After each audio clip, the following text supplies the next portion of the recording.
Welcome back to another episode of Rock Boys Football. The final recruitment of the 2023 class has finally come to an end.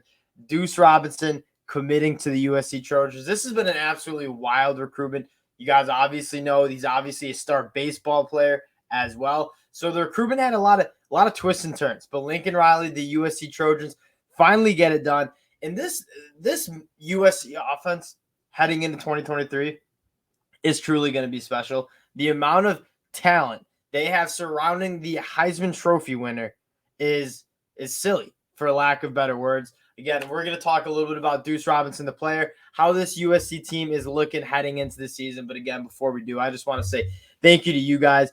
The support you guys have shown truly does mean a lot. We love talking ball, but we even love more just talking ball with you guys in the comment section. So the support you guys have shown means a lot. If you do want to support the boys, you enjoy the content, consider subscribing to the channel. Let's get into Duce Robinson, though. 6'6", 200. He's up to 230 pounds. Let's talk about him as a football player. And you obviously have the baseball career looming over, but as a football player that could be on the football field for USC this fall, truly a special talent.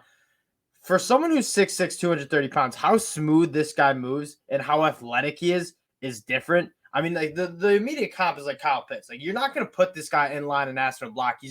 He's too athletic. He's too much of a freak to limit him to doing that. I wouldn't even call him a tight end. I call him an athlete. Like, that's how special he is. What's even more wild, 35-inch arms. Like, the catch radius for Duce Robinson is nuts. The 50-50 balls are more like 80-20 balls. When the ball's up in the air, Duce Robinson's coming down with it. Now, we're not going to get to the highlights, but if you want some fun highlights to watch or just moss after moss after moss, like go turn on 2 minutes of Duce Robinson. He just goes up and gets the football, and sometimes he just cooks people right off the line of scrimmage. Like, this guy is a matchup nightmare, and Lincoln Riley is going to have a ton of fun moving Duce Robinson around the football field, matching him up on linebackers. They're going to be way too slow for him. Matching him up on safeties, they ain't going to have the size to deal with him. This guy's truly a unicorn. I cannot wait to see Lincoln Riley, one of the smartest offensive-minded head coaches in football, use a guy like Duce Robinson. We saw how dominant Kyle Pitts could be with Florida. I really do think Duce Robinson can have a similar career for the Trojans. Now, taking a look at this team heading into 2023, and I'm just going to go off the dome here and just recall some of the players they have. Obviously, Mario Williams, who I got been banging the table for. Dorian Singer coming over from Arizona to caught for over 1,000 yards. We have Raleek Brown in the running back room. Marshawn Lloyd coming over from South Carolina. Brandon Rice, and then you Zachariah Branch, Malachi Lemon, Taj Washington. That's just off my hat. And I'm sure USC fans can get even deeper into it. The talent that's around the best quarterback in college football is crazy, and it's not insane to say this team might average 50 points a game. They're going to be hanging 50 burgers on some of these defenses in the Pac-12. I know USC fans are more concerned with the defense, but name me an offense that's going to be able to just straight up outscore USC. When USC touches the ball, like, they're going to be favored to get 7 points. Now, taking a look at this 2023 class in general, I just want to highlight how good of a job Lincoln Riley did. And it wasn't necessarily the biggest class, but in terms of top-end star talent, star power, like, this is very good. You got Zachariah Branch, who's already enrolled. He looks phenomenal. He looks like he's up to 180 pounds. Absolutely dynamic. I want this guy touching the ball as many times as you can get during the game. And you have your quarterback of the future and Malachi Nelson. Malachi Lemon is a stud.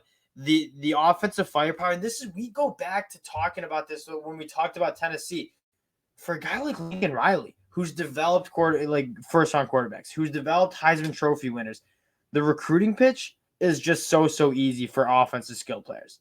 Like, you come and play offense, you play in the offensive side of the ball under me, you're going to put up numbers, and you're going to go to the NFL, whether you're a quarterback, whether you're a wide receiver. Like, that's just what's going to happen, and you're seeing that reflected in the 2023 class.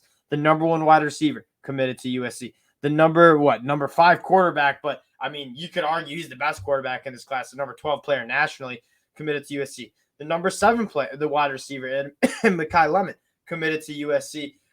Duce Robinson, obviously now the number 1 tight end. He is committed to USC. The star power on the offensive side of the ball is truly insane.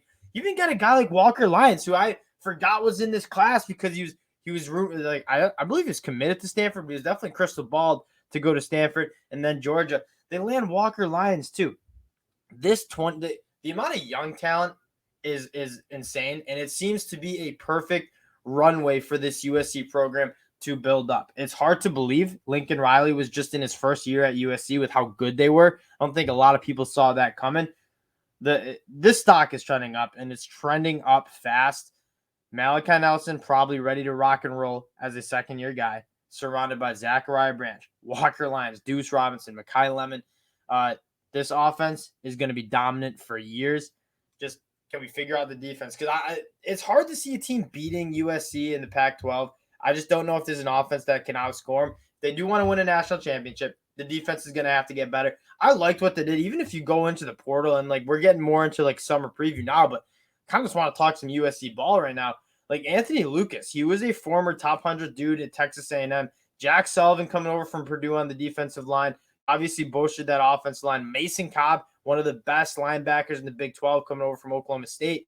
And then you go and just steal two of their – you pretty much stole all of Arizona's best players, Dorian Singer, Christian Roland Wallace, Kyan Bars.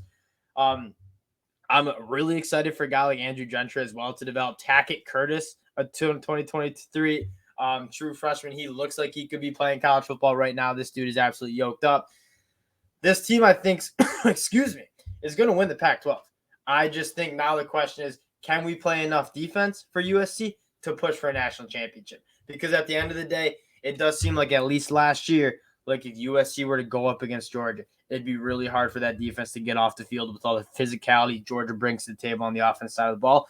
If Alex Grinch in year 2 can kind of develop this defense, and I think some of the problems with that USC defense was just a lack of depth. Like they had some solid players. I just think the depth necessarily wasn't there. And when you're trying to have a good defense that's good into week 10, 11, 12, you got to have depth. I don't think Arizona or USC had that. I think they hit the portal hard. They've recruited really well. I think they're building some more depth to that program. So you feel better about the defense. But tell me who's stopping that offense, because I don't think many people are going to stop this offense. I cannot wait to watch Lincoln Riley and Caleb Williams cook with – it's like you think about like the all Pac-12 team, like outside of some of those Washington receivers, Troy Franklin from Oregon, most of those skilled players are going to be on USC because the talent is phenomenal. I can't wait to watch the spring game. I can't wait to watch this team in 2023. It's going to be an extremely fun team to watch. And again, as an East Coast guy, I love when the Pac-12 is alive. And I know USC is not going to be the Pac-12. Y'all coming to the Big Ten soon. But I can't wait to watch Pac-12 After Dark when it's 10 p.m. Eastern time, and you have USC putting on an absolute clinic on the offensive side of the football. Again, appreciate the support you guys have shown. Again, if you do enjoy the content, consider subscribing to the channel, and we'll talk to y'all later. Peace.